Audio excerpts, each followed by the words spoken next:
Hello दोस्तों, स्वागत है आप सभी का सिग्मा स्टडी पॉइंट में। दोस्तों, आज की इस वीडियो में हम बिहार बोर्ड क्लास 10th के साइंस से 100 वीवीआई ऑब्जेक्टिव क्वेश्चन पढ़ने वाले हैं। तो चलिए वीडियो शुरू करते हैं, और वीडियो पसंद आए तो वीडियो को लाइक करें और चैनल को सब्सक्राइब करें। तो आप लोग शुरू से लेकर अंत तक वीडियो पे बने रहिए, ठीक है।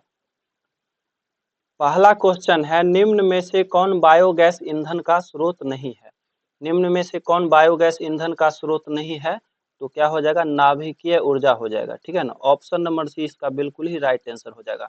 अगर वही निम्न में से कौन बायोगैस ईंधन का स्रोत है, तो बायोगैस ईंधन का स्रोत क्या हो जाएगा, गोबर गैस हो जाएगा, ठीक है ना। इसमें क्या पूछ रहा है, निम्न में से कौन बायोगैस ईंधन का स्रोत नहीं है, तो नहीं है तो क्या हो जाएगा, नाभिकीय ऊर्जा हो जाएगा, ठीक है ना। ऑप्शन नंबर सी इसका बिल्कुल ही राइट आंसर हो जाएगा। चलिए अगला क्वेश्चन है 2 नंबर क्वेश्चन, निम्नलिखित में कौन जीवाश्म ईंधन नहीं है। जीवाश्म ईंधन नहीं है तो क्या हो जाएगा, बायोगैस हो जाएगा, ठीक है ना। बायोगैस जो है जीवाश्म ईंधन नहीं है। ऑप्शन नंबर ए इसका बिल्कुल ही राइट आंसर हो जाएगा, ठीक है ना। अगर वही पूछेगा निम्न में से कौन जीवाश्म ईंधन है, जीवाश्म ईंधन अगर है तो क्या हो जाएगा, और पेट्रोलियम हो जाएगा जीवाश्म ईंधन में, प्राकृतिक गैस और कोयला हो जाएगा, ठीक है ना। तो इसमें क्या पूछ रहा है, निम्न में से कौन जीवाश्म ईंधन नहीं है, तो नहीं है तो बायोगैस हो जाएगा, ठीक है ना। ऑप्शन नंबर ए इसका बिल्कुल ही राइट आंसर हो जाएगा। तो अगला क्वेश्चन है 3 नंबर क्वेश्चन, जीवाश्म ईंधन का उदाहरण है। जीवाश्म ईंधन का उदाहरण क्या है, तो लकड़ी हो जाएगा, ठीक है ना। ऑप्शन नंबर 20 का बिल्कुल ही राइट आंसर हो जाएगा। चलिए अगला क्वेश्चन है 4 नंबर क्वेश्चन, गोबर गैस एक प्रकार की है। गोबर गैस एक प्रकार की क्या है, तो बायोगैस है, ठीक है ना, बायोगैस। ऑप्शन नंबर 20 का बिल्कुल ही राइट आंसर हो जाएगा। चलिए अगला क्वेश्चन है 5 नंबर क्वेश्चन, बायोगैस का उत्पादन होता है। बायोगैस का उत्पादन किससे होता है, तो गोबर से होता है, ठीक है ना। बायोगैस का उत्पादन किससे होता है, तो गोबर से होता है। ऑप्शन नंबर ए इसका बिल्कुल ही राइट आंसर हो जाएगा। तो ये आपको याद रखना है। चलिए अगला क्वेश्चन है 6 नंबर क्वेश्चन, नवीकरणीय ऊर्जा का स्रोत है। नवकरणीय ऊर्जा का स्रोत क्या हो जाएगा, तो नवकरणीय ऊर्जा का स्रोत हो जाएगा सौर ऊर्जा हो जाएगा, ठीक है ना। ऑप्शन नंबर 20 का बिल्कुल ही राइट आंसर हो जाएगा, ठीक है ना। अगला क्वेश्चन है 7 नंबर क्वेश्चन, अनवकरणीय ऊर्जा का स्रोत है।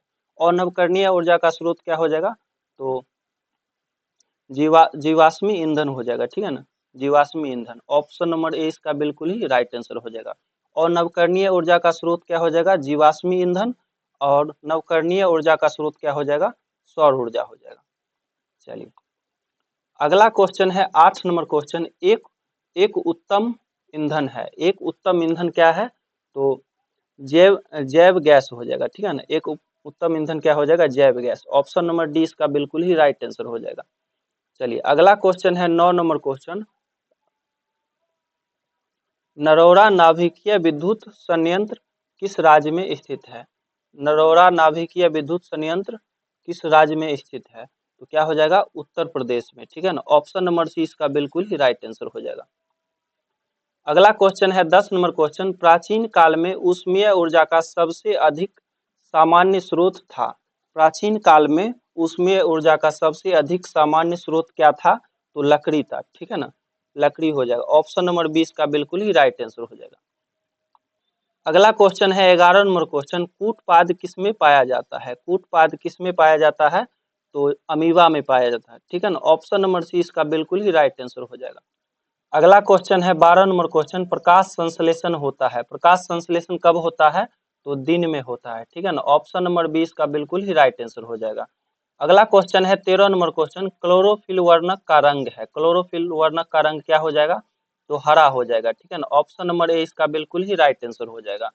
अगला क्वेश्चन है 14 नंबर क्वेश्चन, रक्त में आयरन की कमी से होने वाला एक रोग है। रक्त रक्त में आयरन की कमी से होने वाला रोग क्या हो जाएगा, आप लोग कमेंट कर सकते हैं। टीबी, मधुमेह, अनेमिया और उच्च उच्च रक्तचाप। तो क्या हो जाएगा इसका राइट आंसर, अनीमिया हो जाएगा। रक्त में आयरन की कमी से होने वाला रोग क्या है, तो अनीमिया है। ऑप्शन नंबर सी इसका बिल्कुल ही राइट आंसर हो जाएगा। अगला क्वेश्चन है 15 नंबर क्वेश्चन, कवक में पोषण की कौन सी विधि होती है। कवक में पोषण की कौन सी विधि होती है, तो ऑप्शन ए में है स्वपोषी, ऑप्शन बी में है मृतजीवी, और ऑप्शन सी में है संभोजी। क्या हो जाएगा, तो मृतजीवी होती है, ठीक है ना। कवक में पोषण की कौन सी विधि होती है? मृतजीवी होती है। ऑप्शन नंबर बी इसका बिल्कुल ही राइट आंसर हो जाएगा। ये आपको याद रखना है। चलिए अगला क्वेश्चन है 16 नंबर क्वेश्चन, ऑक्सीजन है। ऑक्सीजन क्या है? तो ऑक्सीजन जो है वो हार्मोन है, ठीक है ना। ऑप्शन नंबर सी इसका बिल्कुल ही राइट आंसर हो जाएगा। ऑप्शन नंबर सी इसका बिल्कुल ही राइट आंसर हो जाएगा। चलिए अगला क्वेश्चन है 17 नंबर क्वेश्चन, मनुष्य में वृकक संबंधित है। मनुष्य में वृकक संबंधित है, किससे संबंधित है? तो उत्सर्जन से संबंधित है, ठीक है ना। ऑप्शन नंबर सी इसका बिल्कुल ही राइट आंसर हो जाएगा। तो ये आपको याद रखना है। अगला क्वेश्चन है 18 नंबर क्वेश्चन, स्वपोषी पोषण के लिए आवश्यक है। स्वपोषी पोषण के लिए क्या आवश्यक है? तो CO2 हो जाएगा, क्लोरोफिल हो जाएगा, सूर्य का प्रकाश हो जाएगा, ठीक है ना। इनमें से सभी हो जाएगा। ऑप्शन नंबर डी इसका बिल्कुल ही राइट आंसर हो जाएगा। चलिए अगला क्वेश्चन है 19 नंबर क्वेश्चन, प्रकाश संश्लेषण की क्रिया में ऑक्सीजन बाहर निकलता है। प्रकाश संश्लेषण की क्रिया में ऑक्सीजन बाहर निकलता है, किससे निकलता है? तो जल से, ठीक है ना। ऑप्शन नंबर ए इसका बिल्कुल ही राइट आंसर हो जाएगा। अगला क्वेश्चन है 22 नंबर क्वेश्चन, मैग्नीशियम पाया जाता है। मैग्नीशियम किस में पाया जाता है? तो क्लोरोफिल में पाया जाता है, ठीक है ना। ऑप्शन नंबर ए इसका बिल्कुल ही राइट आंसर हो जाएगा।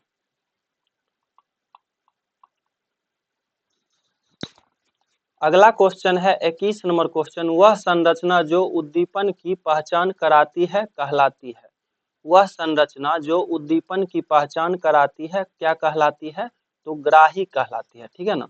ऑप्शन नंबर ए इसका बिल्कुल ही राइट आंसर हो जाएगा। चलिए अगला क्वेश्चन है 22 नंबर क्वेश्चन, निम्नलिखित में से कौन सी एक अंतर्स्रावी और बाह्यस्रावी ग्रंथि दो प्रकार की होती है? क्या हो जाएगा? अग्न्याशय हो जाएगा, ठीक है ना। ऑप्शन नंबर ए इसका बिल्कुल ही राइट आंसर हो जाएगा।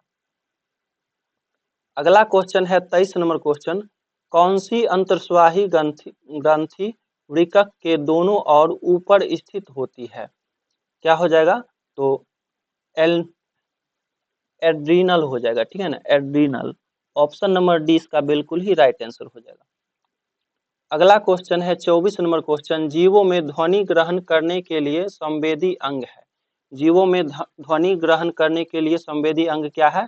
तो स्वर्णग्राही, ठीक है ना, स्वर्णग्राही हो जाएगा। ऑप्शन नंबर सी इसका बिल्कुल ही राइट आंसर हो जाएगा।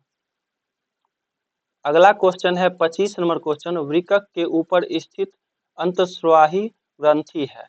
वृकक के ऊपर स्थित अंतस्रावी ग्रंथि क्या है?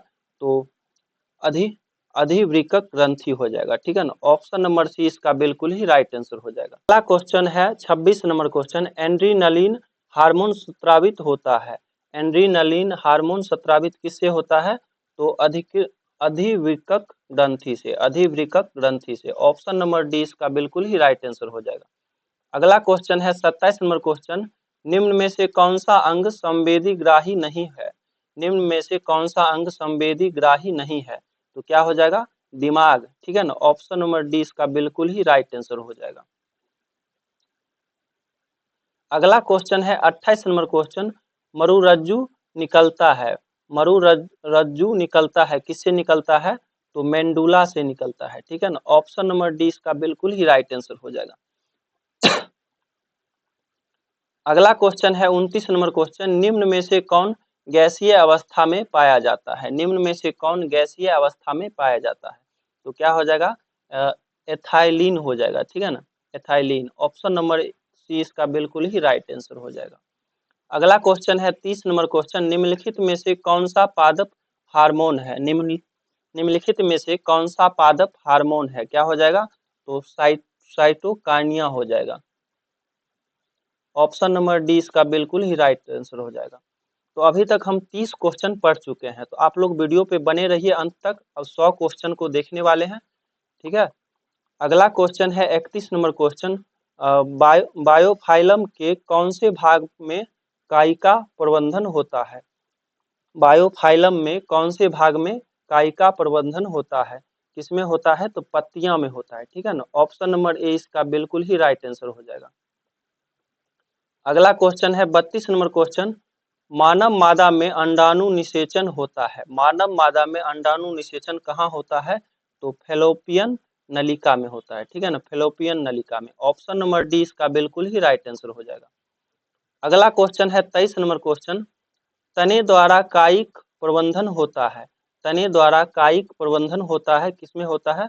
तो पुदीने में, हल्दी में, अदरक में, इनमें से सभी हो जाएगा, ठीक है ना। ऑप्शन नंबर डी इसका बिल्कुल ही राइट आंसर हो जाएगा। अगला क्वेश्चन है 34 नंबर क्वेश्चन, खंडन द्वारा जनन होता है। खंडन द्वारा जनन किसमें होता है? तो सितारा मछली में, ठीक है ना। ऑप्शन नंबर बी इसका बिल्कुल ही राइट आंसर हो जाएगा। अगला क्वेश्चन है 35 नंबर क्वेश्चन, कायिक प्रबंधन संभव है। कायिक प्रबंधन संभव है, किसमें संभव है? तो जड़ द्वारा, तना द्वारा और पत्ती द्वारा, उपरोक्त सभी द्वारा, ठीक है ना। ऑप्शन नंबर डी इसका बिल्कुल ही राइट आंसर हो जाएगा। अगला क्वेश्चन है 36 नंबर क्वेश्चन, तने पर अपस्थानिक कलियां पाई जाती है। तने पर अपस्थानिक कलियां पाई जाती है, तो क्या हो जाएगा? आलू में, ठीक है ना। ऑप्शन नंबर बी इसका बिल्कुल ही राइट आंसर हो जाएगा। अगला क्वेश्चन है 37 नंबर क्वेश्चन, मुकुलन द्वारा लैंगिक जनन होता है। मुकुलन द्वारा लैंगिक जनन किसमें होता है? तो हाइड्रा में, ठीक है ना। ऑप्शन नंबर ए इसका बिल्कुल ही राइट आंसर हो जाएगा।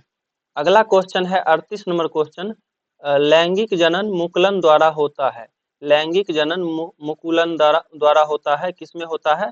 तो यीस्ट में होता है, ठीक है ना। ऑप्शन नंबर बी इसका बिल्कुल ही राइट आंसर हो जाएगा। अगला क्वेश्चन है 39 नंबर क्वेश्चन, निम्न में से कौन मानव मानव में मादा जनन तंत्र का भाग नहीं है। निम्न में कौन मानव मादा जनन तंत्र का भाग नहीं है? तो क्या हो जाएगा? शुक्रवाहिका, ठीक है ना, शुक्रवाहिका। ऑप्शन नंबर सी इसका बिल्कुल ही राइट आंसर हो जाएगा। अगला क्वेश्चन है 40 नंबर क्वेश्चन, पराग कोश में होता है। पराग कोश में होता है, क्या होता है? तो पराग कण होता है, ठीक है ना, पराग कण। ऑप्शन नंबर डी इसका बिल्कुल ही राइट आंसर हो जाएगा। अगला क्वेश्चन है 41 नंबर क्वेश्चन, गतिशील जनन कोशिका को नर युग्म तथा जिस जिस जनन कोशिका में भोजन का भंडार संचित होता है उसे क्या कहते हैं?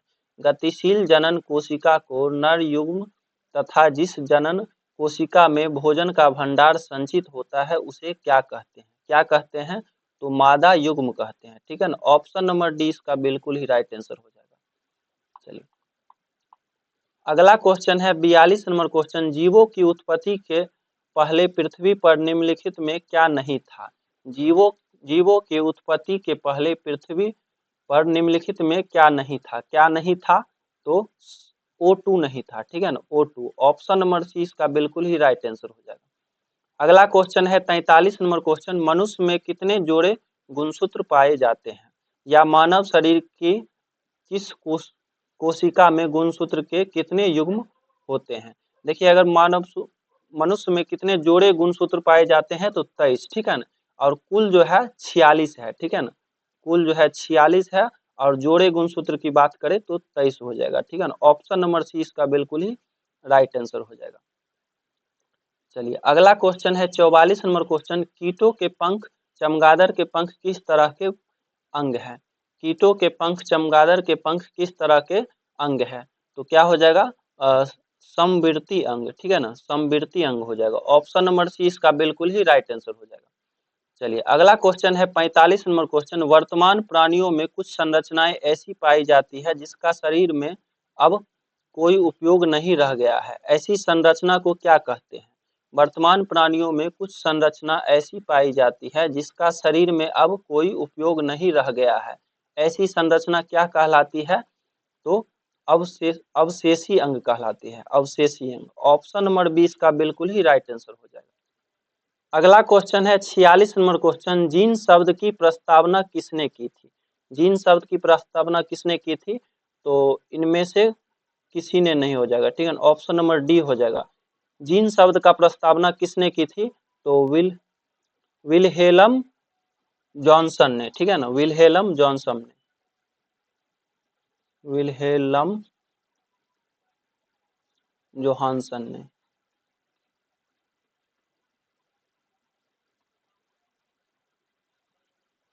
जीन शब्द की प्रस्तावना किसने की थी? तो विलहेलम जोहानसन ने, ठीक है ना, याद रखना है। चलिए अगला क्वेश्चन है 47 नंबर क्वेश्चन, कौन सा वैज्ञानिक मेडल के नियमों की पुनः खोज से संबंधित है? कौन सा वैज्ञानिक मेडल के नियमों की पुनः खोज से संबंधित है? क्या हो जाएगा? तो सम्रक हो जाएगा, सम्रक। ऑप्शन नंबर ए इसका बिल्कुल ही राइट आंसर हो जाएगा। अगला क्वेश्चन है 48 नंबर क्वेश्चन, गुणसूत्र बने होते हैं। गुणसूत्र किससे बने होते हैं? तो डीएनए तथा आरएनए के, ठीक है ना। ऑप्शन नंबर बी इसका बिल्कुल ही राइट आंसर हो जाएगा। अगला क्वेश्चन है 49 नंबर क्वेश्चन, कोशिका में अनुवांशिक पदार्थ है। कोशिका में अनुवांशिक पदार्थ है, क्या है? तो डीएनए हो जाएगा, ठीक है ना। ऑप्शन नंबर ए इसका बिल्कुल ही राइट आंसर हो जाएगा। अगला क्वेश्चन है 50 नंबर क्वेश्चन, जीन शब्द किसने प्रस्तुत किया? किसने प्रस्तुत किया? तो जॉनसन ने, ठीक है ना। ऑप्शन नंबर ए इसका बिल्कुल ही राइट आंसर हो जाएगा। अगला क्वेश्चन है 51 नंबर क्वेश्चन, मलेरिया उत्पन्न करने वाला मच्छर किस तरह के जल में उत्पन्न होते हैं? मलेरिया उत्पन्न करने वाला मच्छर किस तरह के जल में उत्पन्न होते हैं? तो गंदा जल में, ठीक है ना। ऑप्शन नंबर बी इसका बिल्कुल ही राइट आंसर हो जाएगा। अगला क्वेश्चन है 52 नंबर क्वेश्चन, निम्न में कौन जैव अनिम्नीकरणीय पदार्थ है? क्या हो जाएगा? तो डीडीटी हो जाएगा, ठीक है ना। ऑप्शन नंबर ए इसका बिल्कुल ही राइट आंसर हो जाएगा। अगला क्वेश्चन है 53 नंबर क्वेश्चन, ओजोन परत पाई जाती है। ओजोन परत किस में पाई जाती है? तो एटमॉस्फेयर में पाई जाती है, ठीक है ना। ऑप्शन नंबर ए इसका बिल्कुल ही राइट आंसर हो जाएगा। अगला क्वेश्चन है 54 नंबर क्वेश्चन, निम्न में से कौन एक जलीय आहार श्रृंखला है? निम्न में से कौन एक जलीय आहार श्रृंखला है? क्या हो जाएगा? तो शैवाल हो जाएगा, जलीय कीट हो जाएगा और मछली हो जाएगा, ठीक है ना। ऑप्शन नंबर बी इसका बिल्कुल ही राइट आंसर हो जाएगा। चलिए अगला क्वेश्चन है 55 नंबर क्वेश्चन, निम्नलिखित में से किसे आप उपभोक्ता की श्रेणी में रखेंगे? निम्नलिखित में से किसे आप उपभोक्ता की श्रेणी में रखेंगे? तो जंगली जानवर को, ठीक है ना। ऑप्शन नंबर सी इसका बिल्कुल ही राइट आंसर हो जाएगा। चलिए अगला क्वेश्चन है 56 नंबर क्वेश्चन, निम्न में कौन एक जैविक प्रक्रम द्वारा अपघटित होने वाला पदार्थ है?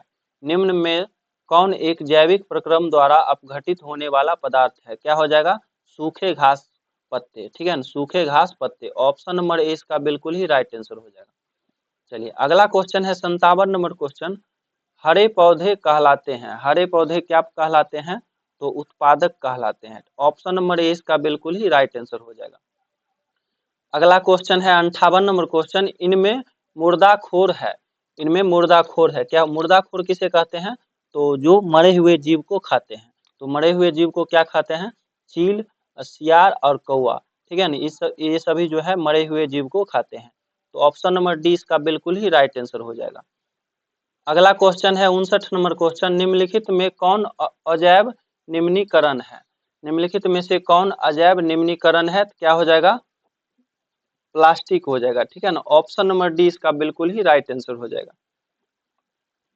अगला क्वेश्चन है 60 नंबर क्वेश्चन, निम्न में से कौन कौन से पर्यावरण के जैविक घटक नहीं है? निम्नलिखित में से कौन कौन से पर्यावरण के जैविक घटक नहीं है? क्या हो जाएगा? वायु हो जाएगा, ठीक है ना। ऑप्शन नंबर बी इसका बिल्कुल ही राइट आंसर हो जाएगा। अगला क्वेश्चन है 61 नंबर क्वेश्चन, निम्न में से कौन सा जैव अनिम्नीकरणीय प्रदूषक है? निम्नलिखित में से कौन जैव अनिम्नीकरणीय प्रदूषक है? क्या हो जाएगा? तो प्लास्टिक हो जाएगा, ठीक है ना। ऑप्शन नंबर 20 का बिल्कुल ही राइट आंसर हो जाएगा। अगला क्वेश्चन है 62 नंबर क्वेश्चन, जल की एक गोलीय बूंद में व्यास के अनुदिश आपतित प्रकाश किरण की कितनी बार अपवर्तन होगी? जल की एक गोलीय बूंद में व्यास के अनुदिश आपतित प्रकाश किरण की कितनी बार अपवर्तन होगी? कितनी बार होगी? तो एक बार होगी, ठीक है ना। ऑप्शन नंबर डी इसका बिल्कुल ही राइट आंसर हो जाएगा। चलिए अगला क्वेश्चन है 63 नंबर क्वेश्चन, लेंस में मुख्य फोकस की संख्या होती है। लेंस में मुख्य फोकस की संख्या कितनी होती है? तो 2 होती है, ठीक है ना। ऑप्शन नंबर 20 का बिल्कुल ही राइट आंसर हो जाएगा। अगला क्वेश्चन है 64 नंबर क्वेश्चन, समतल दर्पण द्वारा बना प्रतिबिंब होता है। समतल दर्पण द्वारा बना प्रतिबिंब कैसा होता है? तो काल्पनिक होता है, ठीक है ना। ऑप्शन नंबर 20 का बिल्कुल ही राइट आंसर हो जाएगा। अगला क्वेश्चन है 65 नंबर क्वेश्चन, सरल सूक्ष्मदर्शी में किसका उपयोग होता है? सरल सूक्ष्मदर्शी में किसका उपयोग होता है? तो उत्तल लेंस का उपयोग होता है, ठीक है ना। ऑप्शन नंबर डी इसका बिल्कुल ही राइट आंसर हो जाएगा। अगला क्वेश्चन है 66 नंबर क्वेश्चन, अवतल दर्पण में आवर्धित काल्पनिक प्रतिबिंब बनाने के लिए वस्तु को कहाँ रखा जाता है? अवतल दर्पण में आवर्धित काल्पनिक प्रतिबिंब बनाने के लिए वस्तु को कहाँ रखा जाता है? तो फोकस और ध्रुव के बीच रखा जाता है, ठीक है ना, फोकस और ध्रुव के बीच रखा जाता है। ऑप्शन नंबर ए इसका बिल्कुल ही राइट आंसर हो जाएगा। चलिए अगला क्वेश्चन है 67 नंबर क्वेश्चन। किस दर्पण की फोकस दूरी चिन्हों की परिपाटी के अनुसार ऋणात्मक मानी जाती है? किस दर्पण की फोकस दूरी चिन्हों की परिपाटी के अनुसार ऋणात्मक मानी जाती है? क्या हो जाएगा? अवतल दर्पण की, ठीक है ना। ऑप्शन नंबर 20 का बिल्कुल ही राइट आंसर हो जाएगा। अगला क्वेश्चन है 68 नंबर क्वेश्चन। निम्नलिखित में से किस लेंस को अपसारी लेंस कहते हैं? निम्नलिखित में से किस लेंस को अपसारी लेंस कहते हैं? क्या हो जाएगा? अवतल लेंस हो जाएगा। ऑप्शन नंबर ए इसका बिल्कुल ही राइट आंसर हो जाएगा। अगला क्वेश्चन है 69 नंबर क्वेश्चन। एक अभिसारी किरणपुंज समतल दर्पण पर आपतित होती है, परावर्तित किरणपुंज होगा। एक अभिसारी किरणपुंज समतल दर्पण पर आपतित होती है, परावर्तित किरणपुंज होगा। परावर्तित किरणपुंज क्या हो जाएगा? अभिसारी हो जाएगा, ठीक है ना। ऑप्शन नंबर 20 का बिल्कुल ही राइट आंसर हो जाएगा। अगला क्वेश्चन है 70 नंबर क्वेश्चन। किसी समतल दर्पण द्वारा आवर्धन होता है। किसी समतल दर्पण द्वारा आवर्धन क्या होता है? तो +1 होगा, ठीक है ना। ऑप्शन नंबर ए इसका बिल्कुल ही राइट आंसर हो जाएगा। चलिए अगला क्वेश्चन है 71 नंबर क्वेश्चन। निम्नलिखित में से किस दर्पण द्वारा किसी वस्तु का आभासी प्रतिबिंब मिल सकता है? निम्नलिखित में से किस दर्पण द्वारा किसी वस्तु का आभासी प्रतिबिंब मिल सकता है? तो क्या हो जाएगा? समतल दर्पण से, उत्तल दर्पण से, अवतल दर्पण से, यानी इनमें से सभी हो जाएगा। ऑप्शन नंबर डी इसका बिल्कुल ही राइट आंसर हो जाएगा। अगला क्वेश्चन है 72 नंबर क्वेश्चन। सामान्य नेत्र के लिए दूर बिंदु है। सामान्य नेत्र के लिए दूर बिंदु क्या है? तो अनंत है, ठीक है ना। ऑप्शन नंबर डी इसका बिल्कुल ही राइट आंसर हो जाएगा। अगला क्वेश्चन है 73 नंबर क्वेश्चन। अभिनेत्र लेंस की फोकस दूरी में परिवर्तन किया जाता है। अभिनेत्र लेंस की फोकस दूरी में परिवर्तन किया जाता है, क्या हो जाएगा? पक्षमाभी द्वारा, ठीक है ना, पक्षमाभी द्वारा। ऑप्शन नंबर सी इसका बिल्कुल ही राइट आंसर हो जाएगा। अगला क्वेश्चन है 74 नंबर क्वेश्चन। स्पेक्ट्रम में किस रंग की किरण का झुकाव अधिक होता है? स्पेक्ट्रम में किस रंग की किरण का झुकाव अधिक होता है? क्या हो जाएगा? तो बैगनी का, ठीक है ना। ऑप्शन नंबर डी इसका बिल्कुल ही राइट आंसर हो जाएगा। अगला क्वेश्चन है 75 नंबर क्वेश्चन। स्पेक्ट्रम प्राप्त करने के लिए किसका उपयोग होता है? स्पेक्ट्रम प्राप्त करने के लिए किसका उपयोग होता है? तो प्रिज्म का उपयोग होता है, ठीक है ना। ऑप्शन नंबर डी इसका बिल्कुल ही राइट आंसर हो जाएगा। अगला क्वेश्चन है 76 नंबर क्वेश्चन। जो नेत्र निकट की वस्तु को साफ साफ नहीं देख सकता है, उस नेत्र में होता है। जो नेत्र निकट की वस्तु को साफ साफ नहीं देख सकता है, उस नेत्र में होता है, क्या होता है? तो जरा दृष्टि दोष होता है, ठीक है ना, जरा दृष्टि दोष। ऑप्शन नंबर सी इसका बिल्कुल ही राइट आंसर हो जाएगा। अगला क्वेश्चन है 77 नंबर क्वेश्चन। मानव नेत्र में है, मानव नेत्र में क्या है? तो उत्तल लेंस होता है, ठीक है ना, मानव नेत्र में उत्तल लेंस होता है। ऑप्शन नंबर सी इसका बिल्कुल ही राइट आंसर हो जाएगा। अगला क्वेश्चन है 78 नंबर क्वेश्चन। मानव नेत्र वस्तु का प्रतिबिंब निम्न में किस भाग पर बनता है?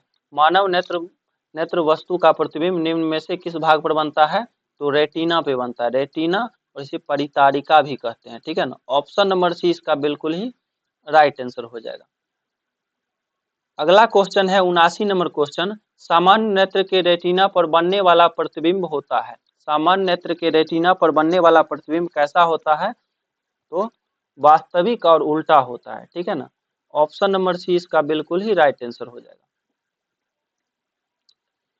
अगला क्वेश्चन है 80 नंबर क्वेश्चन। टिंडल प्रभाव प्रकाश की कौन सी परिघटना को प्रदर्शित करता है? टिंडल प्रभाव प्रकाश की कौन सी परिघटना को प्रदर्शित करता है? तो प्रकाश का प्रकीर्णन हो जाएगा, ठीक है ना। ऑप्शन नंबर डी इसका बिल्कुल ही राइट आंसर हो जाएगा। अगला क्वेश्चन है 81 नंबर क्वेश्चन। दूर दृष्टि दोष वाली आंख साफ साफ देख सकती है। दूर दृष्टि दोष वाली आंख साफ साफ देख सकती है, तो दूर की वस्तु को, ठीक है ना। ऑप्शन नंबर ए इसका बिल्कुल ही राइट आंसर हो जाएगा। अगर वही बात करें निकट दृष्टि दोष में, तो निकट की वस्तु को, निकट दृष्टि दोष में क्या होता है, निकट की वस्तु को हम साफ साफ देख सकते हैं, ठीक है ना। और दूर दृष्टि दोष में क्या होता है, दूर की वस्तु को हम साफ साफ देख सकते हैं, ठीक है ना। यहाँ पे ऑप्शन नंबर ए इसका बिल्कुल ही राइट आंसर हो जाएगा। अगला क्वेश्चन है 82 नंबर क्वेश्चन, विद्युत आवेश का एसआई मात्रक है। विद्युत आवेश का एसआई मात्रक क्या हो जाएगा, तो कूलाम हो जाएगा। ऑप्शन नंबर डी इसका बिल्कुल ही राइट आंसर हो जाएगा। अगला क्वेश्चन है 83 नंबर क्वेश्चन, अतिभारण के समय विद्युत परिपथ में विद्युत धारा का मान है। अतिभारण के समय विद्युत परिपथ में विद्युत धारा का मान क्या होगा, तो बहुत अधिक बढ़ जाता है, ठीक है ना। ऑप्शन नंबर सी इसका बिल्कुल ही राइट आंसर हो जाएगा। अगला क्वेश्चन है 84 नंबर क्वेश्चन, 1 वोल्ट कहलाता है। 1 वोल्ट क्या कहलाता है, तो 1 जूल कूलम हो जाएगा, ठीक है ना। ऑप्शन नंबर 20 का बिल्कुल ही राइट आंसर हो जाएगा। अगला क्वेश्चन है 85 नंबर क्वेश्चन, अमीटर को विद्युत परिपथ में कैसे जोड़ा जाता है। अमीटर को विद्युत परिपथ में कैसे जोड़ा जाता है, तो श्रेणी क्रम में जोड़ा जाता है, ठीक है ना। ऑप्शन नंबर ए इसका बिल्कुल ही राइट आंसर हो जाएगा। अगला क्वेश्चन है 86 नंबर क्वेश्चन, निम्नलिखित में से कौन सा पद विद्युत शक्ति को निरूपित नहीं करता है। निम्नलिखित में से कौन सा पद विद्युत शक्ति को निरूपित नहीं करता है, तो क्या हो जाएगा, आई आर स्क्वायर हो जाएगा। ऑप्शन नंबर 20 का बिल्कुल ही राइट आंसर हो जाएगा। अगला क्वेश्चन है 87 नंबर क्वेश्चन, किसी बल्ब से 1 मिनट में 120 कूलम्ब आवेश प्रवाहित हो रहा है, तो विद्युत धारा का मान है। किसी बल्ब में 1 मिनट में 120 कूलम्ब आवेश प्रवाहित हो रहा है, तो विद्युत धारा का मान क्या होगा, 2 एम्पियर होगा, ठीक है ना। ऑप्शन नंबर 20 का बिल्कुल ही राइट आंसर हो जाएगा। अगला क्वेश्चन है 88 नंबर क्वेश्चन, किस उपकरण में धन प्लस और ऋण माइनस का चिन्ह नहीं होता है। किस उपकरण में धन प्लस और ऋण माइनस का चिन्ह नहीं होता है, तो क्या हो जाएगा, कुंडली में, ठीक है ना। ऑप्शन नंबर सी इसका बिल्कुल ही राइट आंसर हो जाएगा। अगला क्वेश्चन है 89 नंबर क्वेश्चन, लघु पथ के समय परिपथ में विद्युत धारा का मान होगा। लघु पथ के समय परिपथ में विद्युत धारा का मान क्या होगा, तो बहुत अधिक हो जाएगा, ठीक है ना। ऑप्शन नंबर ए इसका बिल्कुल ही राइट आंसर हो जाएगा। अगला क्वेश्चन है 90 नंबर, किसी बल्ब से 220 वोल्ट 2 एम्पियर की धारा प्रवाहित होती है, तो फिलामेंट का प्रतिरोध होगा। किसी बल्ब से 220 वोल्ट 2 एम्पियर की धारा प्रवाहित होती है, तो फिलामेंट का प्रतिरोध क्या हो जाएगा, तो 110 ओम हो जाएगा, ठीक है ना। ऑप्शन नंबर 20 का बिल्कुल ही राइट आंसर हो जाएगा। अगला क्वेश्चन है 91 नंबर क्वेश्चन, आर ओम प्रतिरोध वाले एन प्रतिरोध को समांतर क्रम में जोड़ने पर तुल्य प्रतिरोध होगा। आर ओम प्रतिरोध वाले एन प्रतिरोध को समांतर क्रम में जोड़ने पर तुल्य प्रतिरोध क्या हो जाएगा, तो एन आर हो जाएगा, ठीक है ना। ऑप्शन नंबर ए इसका बिल्कुल ही राइट आंसर हो जाएगा। अगला क्वेश्चन है 92 नंबर क्वेश्चन, विद्युत धारा उत्पन्न करती है। विद्युत धारा उत्पन्न क्या करती है, तो चुंबकीय क्षेत्र हो जाएगा, ठीक है ना। ऑप्शन नंबर ए इसका बिल्कुल ही राइट आंसर हो जाएगा। अगला क्वेश्चन है 93 नंबर क्वेश्चन, पृथ्वी का विभव होता है। पृथ्वी का विभव क्या होता है, तो शून्य होता है, ठीक है ना। ऑप्शन नंबर सी इसका बिल्कुल ही राइट आंसर हो जाएगा। अगला क्वेश्चन है 94 नंबर क्वेश्चन, विद्युत फ्यूज तार में मिश्रण होता है। विद्युत फ्यूज तार में क्या मिश्रण होता है, तो टीन व सीसा होता है, ठीक है ना। ऑप्शन नंबर ए इसका बिल्कुल ही राइट आंसर हो जाएगा। अगला क्वेश्चन है 95 नंबर क्वेश्चन, विद्युत वाहक बल का मात्रक है। विद्युत वाहक बल का मात्रक क्या हो जाएगा, तो वोल्ट हो जाएगा। ऑप्शन नंबर सी इसका बिल्कुल ही राइट आंसर हो जाएगा। अगला क्वेश्चन है 96 नंबर, चुंबकीय क्षेत्र के प्रभाव में विद्युत धारा, चुंबकीय क्षेत्र के प्रभाव में विद्युत धारा क्या होगा, तो चालक पर बल उत्पन्न होता है, ठीक है ना। ऑप्शन नंबर सी इसका बिल्कुल ही राइट आंसर हो जाएगा। अगला क्वेश्चन है 97 नंबर क्वेश्चन, चुंबकीय बल एसआई मात्रक है। चुंबकीय बल क्षेत्र का एसआई मात्रक क्या हो जाएगा, तो न्यूटन प्रति एम्पियर हो जाएगा। न्यूटन प्रति एम्पियर हो जाएगा। ऑप्शन नंबर डी इसका बिल्कुल ही राइट आंसर हो जाएगा। अगला क्वेश्चन है 98 नंबर क्वेश्चन, चुंबक द्वारा धारा प्रवाही चालक पर लगाए गए बल की दिशा ज्ञात की जाती है। चुंबक द्वारा धारा प्रवाही चालक पर लगाए गए बल की दिशा ज्ञात की जाती है? क्या हो जाएगा? फ्लेमिंग के वामहस्त नियम से। फ्लेमिंग के वामहस्त नियम से। ऑप्शन नंबर ए इसका बिल्कुल ही राइट आंसर हो जाएगा।